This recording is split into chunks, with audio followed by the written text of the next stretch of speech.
Police in Minnesota are continuing their search for a man they say robbed a bank and maybe the same person who killed a former Mason City man last month. It is a home that has been empty for years following a murder that happened more than 2 years ago, and that house is being torn down now. The price of gas is the lowest it's been in 4 years, and you can bet that I've gone over to the gas station a few times. This is where all the action is, so it's a place to go. But as you can imagine, organizing 18,000 people, it is no small task. A national rally is underway right now. It's an annual gathering of those who really just love Winnebago products. Welcome to Trending at 10, where we take a look at the day's top stories that everyone is talking about, whether it's at home, at work, even online. How about spending $9,000 to join Metropolitan? Now, the new social media site launched on Tuesday. It calls itself the Online Country Club for people with more money than time. No, $9,000, even if we split it, Matt, out of my budget. This is something that some of your Republicans are trying to get in the National Defense Authorization Act. What are your thoughts on this? But he's also testing out his message to Iowans and sharing how he thinks Republicans can win at the polls. For Senator Rand Paul, it's pretty simple. Republicans have good ideas, but it's time to be bigger and better. Well, let me ask you then about your plans for 2016. Are you going to make a run? Maybe. The Iowa State Fair is hosting the first of 3 debates between incumbent Terry Branstad, who's seeking a 6th historic term, and his Democratic challenger, Jack Hatch. Well, no debating here. Gorgeous day outside, right? Another one. Yet another one. Have your very fashionable top, but this is a lot of stuff, and it's a week-long trip. So where are you going to put it all? We're going to get some expert advice on how to pack. Now in southern Minnesota, the nearest station is Faribault. Well, great day to get outside, take a drive, right? Good Roll day the to windows fill down. up. Yeah. Do you have any other chores outside? This is Go a and good do time them. to do it. Yeah, let's check in with our chief meteorologist, Adam Frederick, in the Storm Team 3 Forecast Center. Adam, are we going to get some more good days out there? We have a lot of good days headed our way. Mason City police are called on the scene of a fight involving a knife at a local motel. Police in Minnesota are continuing their search for a man they say robbed a bank and maybe the same person who killed a former Mason City man last month. Tonight, the search continues for this man. They believe he is Ty Hoffman, and he could be near the Anoka County Airport. He is the man suspected of fatally shooting 48-year-old Kelly Phillips last month in a gas station parking lot in Arden Hills. Police also believe Hoffman may have robbed a TCF bank branch in Blaine over the weekend.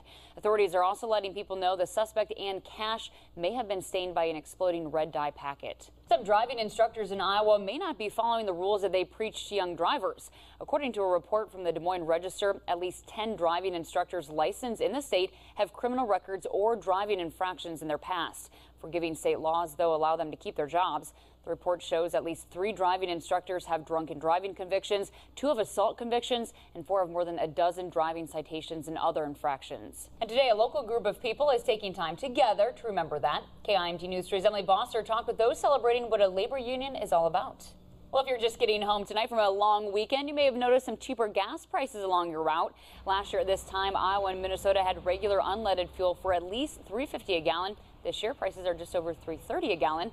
Those at GasBuddy.com say unless something unforeseen happens with the oil industry, gas prices should continue to dip into the fall. They say it could actually even get below $3 a gallon.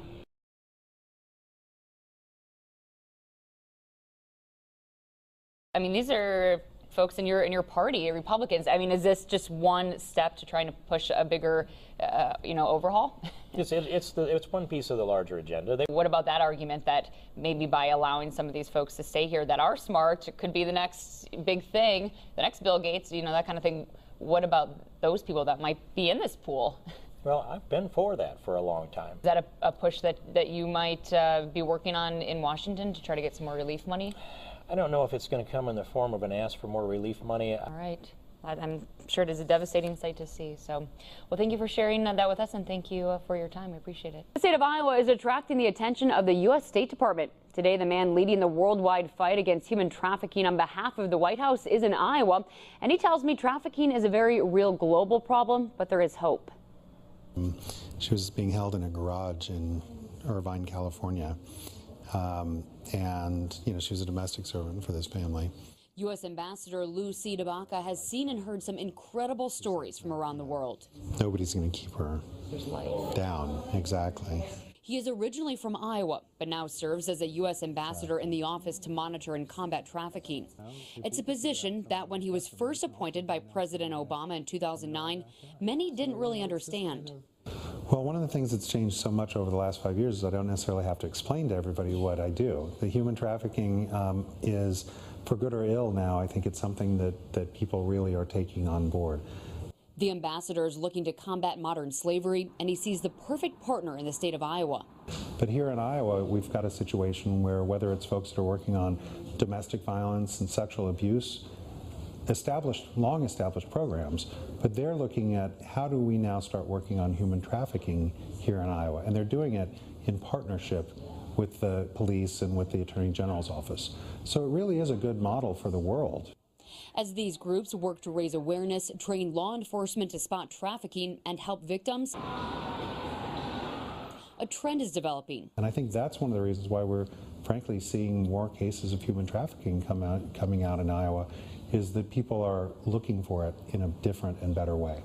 But Ambassador C. DeBaca says there is still much to be done, starting in our own homes. Nobody is exempt from human trafficking. We buy shrimp from Thailand. We eat chocolate from Africa. We wear clothes with cotton picked by child slaves in Uzbekistan. Human trafficking is not just in our backyard, it's in our home. But which also means that every one of us in Iowa have an opportunity and the ability to make a difference. So you may be wondering how you can do that. Well, the ambassador says the best way to give back is by volunteering using your own talents based on your profession. For example, someone in the medical field can volunteer to give medical services to trafficking victims, or someone who works in the financial sector can help victims learn to balance their checkbooks. Those are skills that some victims never had to develop in their former lives. For the fourth time in 8 months, Texas Governor Rick Perry is in Iowa. It's a terrible signal to send to these families. Come on and send your kids on up here and they can come into America and stay, because that's not correct. And during this Sunday lunch with local veterans and law enforcement members, he is speaking about an issue he is well versed in. Parents have sent their children on this long 1,500 to 1,800 mile trip, or they're being forced or feel like they're being forced to go on this long trip with the hope and the expectation that you cross the border into to Texas and you can stay. And that's a great lie. The governor is in the national spotlight right now as tens of thousands of young children from Central America flood the borders, looking to escape violence in their own countries. I would suggest to you the most humanitarian thing that we can do as a country is to make sure that these children don't make that trip. And those that have, try to reunite them with their parents as soon as they can. Earlier this month, Governor Perry met with President Obama in Dallas to discuss the issue. And while the governor says he is pleased the meeting took place, there is frustration that the president chose not to go to the border. He thought it was a photo op. It's not a photo op. It's a president leading. It's a president being where there is a natural, or in this case, a man-made disaster. And the president not going, I think, sends a powerful message of his disconnect, of his disinterest in what's going on the border. And then there are the politics of the crisis. All of this attention on Governor Perry and his travels to Iowa are raising the question of a 2016 presidential run. People are going to speculate, and they may. I'm focused on now to November. After November, 2016 will take care of itself.